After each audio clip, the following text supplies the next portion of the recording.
বন্ধুরা, আমরা অনেকেই একটি সুন্দর জীবন পেতে বা জীবনের যে কোনো সমস্যা সমাধানে হনুমান চালিসা পাঠ করে থাকি।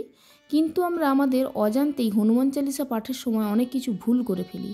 অনেকেই আমরা অনেক দিন ধরে হনুমান চালিসা পড়ছি কিন্তু আশানুরূপ ফল পাচ্ছি না। অনেকেই অনেক বছর ধরে পাঠ করছেন কিন্তু কাঙ্ক্ষিত ফল পাচ্ছেন না। আপনার হয়তো হনুমানজির ওপর ভক্তিতে কোনো কমতি নেই, আপনি মনেও ভাবছেন সেটা, কিন্তু আপনাকে একটা প্রশ্ন, যে হনুমান চালিসা পাঠের সময় কিছু ভুল হয়ে যাচ্ছে না তো?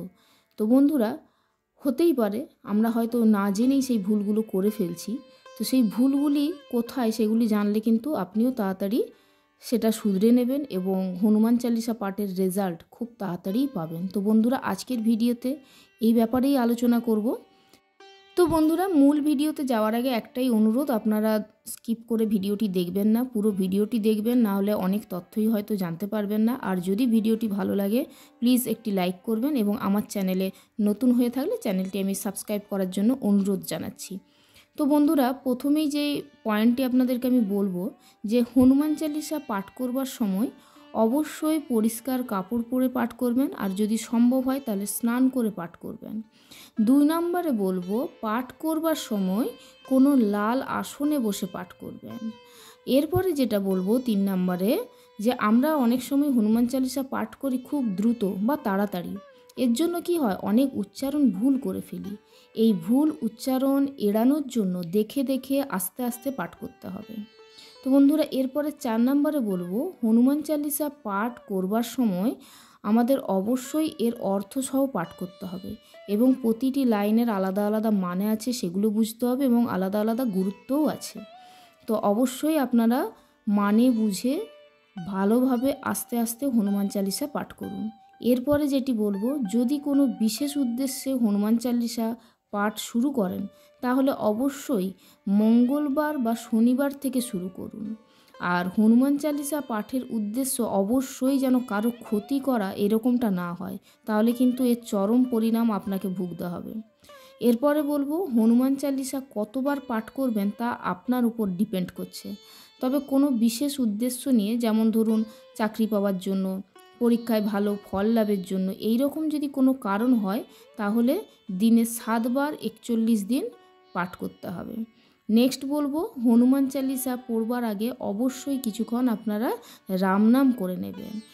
আর এরপরে বলবো, মন শুদ্ধ আর অবশ্যই পরিষ্কার রাখতে হবে। মনে রাখবেন যে হনুমান চালিসাতে একটি চৌপাই রয়েছে যেখানে বলা আছে, মহাবীর বিক্রম বজরঙ্গী কুমতি নিবারো সুমতিকে সঙ্গী। অর্থাৎ উনি যাদের মনের উদ্দেশ্য খারাপ তাদের সঙ্গে থাকেন না।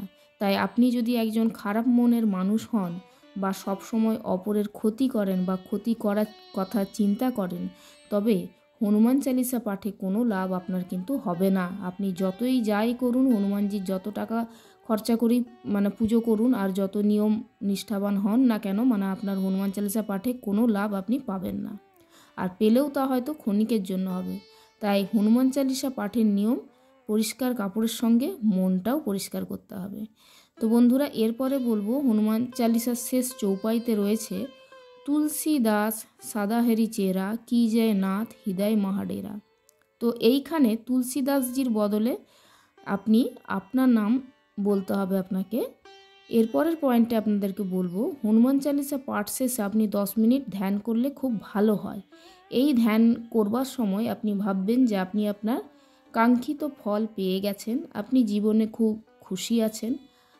আপনি সেই ধ্যানের মধ্যে সেই রকম একটি মনে মনে ছবি তৈরি করার প্রস্তুত করুন যে আপনি আপনার লক্ষ্যে পৌঁছানোর পরে আপনি কীরকম অনুভব করবেন।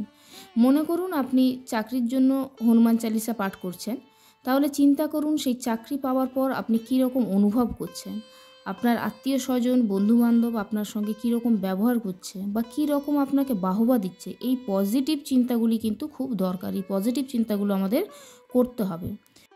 তো বন্ধুরা, মনে রাখবেন, এই কলিযুগের সবচেয়ে জাগ্রত দেবতা হলেন হনুমানজি, আর ওনার কৃপা পাওয়ার রাস্তাও ওনার মতোই সরল। একটু ভক্তি ভরে সরল মনে ওনাকে ডাকলেই ওনার কৃপা পাওয়া যায়। আর ওনাকে আরাধনার সহজ রাস্তা হলো সঠিক নিয়মে হনুমান চালিসা পাঠ করা। তো বন্ধুরা, আশা করি হনুমান চালিসা পাঠ করার যে ভুলগুলি আপনারা করছিলেন সেইগুলি শুধরে নিয়ে আপনারা আপনার সঠিক পথে হনুমান চালিসাটি পাঠ করবেন এবং আপনার কাঙ্ক্ষিত ফল খুব শিগগিরই পাবেন। তো বন্ধুরা, জয় হনুমানজির জয়, জয় বজরংবলীর জয়, এই বলে আজকের ভিডিও শেষ করব। হনুমানজি আপনাদের সকল ইচ্ছা পূরণ করুক এই কামনা করি। আর আজকের ভিডিও যদি ভালো লাগে অবশ্যই একটি লাইক করবেন এবং আমার চ্যানেলে নতুন হয়ে থাকলে চ্যানেলটি সাবস্ক্রাইব করবেন। পরের বার নতুন কোনো ভিডিও নিয়ে আসবো। সবাই হনুমানজির কৃপায় ভালো থাকুন। ধন্যবাদ।